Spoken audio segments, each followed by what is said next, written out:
గత 5 ఏళ్ల mutual fund performance తీసుకుంటే small caps and mid cap mutual funds ఏవైతే ఉన్నాయో ఇవి లార్జ్ క్యాప్ ఫండ్స్ని బీట్ చేసినాయి.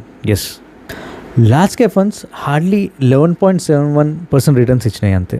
కానీ మిడ్ క్యాప్ ఏమో 17% ఆర్ ఎక్కువ ఇచ్చినాయి. అలాగే స్మాల్ క్యాప్ 18% ఆర్ ఎబో యావరేజ్గా నేను మాట్లాడేది. ఇప్పుడు మీ స్క్రీన్ మీద కనిపిస్తున్నాయి కదా, ఇది small cap top performing funds అనమాట.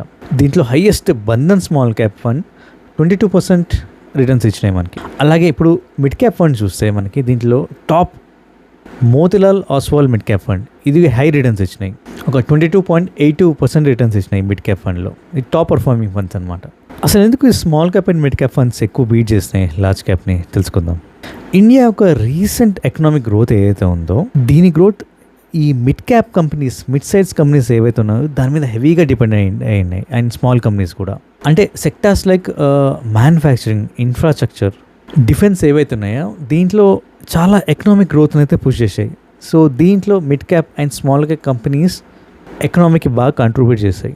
ఇంకో రీజన్ అంటే ఈ small cap and mid cap fund ఏవైతే మ్యూచువల్ ఫండ్స్ మేనేజర్స్ ఉంటారో వీళ్ళు హెవీగా బై చేయడం స్టార్ట్ చేస్తారు ఈ ఫాస్ట్ గ్రోయింగ్ కంపెనీస్ని. Whereas large cap fund mutual fund manager చూస్తే వీళ్ళు ఈ మెచ్యూర్ స్టాక్స్, ఈ స్లో గ్రోయింగ్ స్టాక్స్లోనూ స్టక్ అయి ఉండరు. ఎగ్జాంపుల్ టాప్ బ్యాంక్స్లో స్టాక్స్ తీసుకుంటే హెచ్డిఎఫ్సి కానీ, ఓకే, కోటక్ కానీ అక్కడే స్టక్ అయ్యారు ఆ స్టాక్స్. ఇంకా మిడ్ సైజ్, స్మాల్ సైజ్ కంపెనీస్కి వెళ్ళిపోయారు బికాస్ అది లార్జ్ క్యాప్ కాబట్టి. So basically small cap, mid క్యాప్లో ఏంటంటే రిస్క్ తీసుకునే క్యాపబిలిటీ ఉంటుంది బేసికలీ. సో అందుకే రిటర్న్స్ ఎక్కువ వస్తాయి మనకి.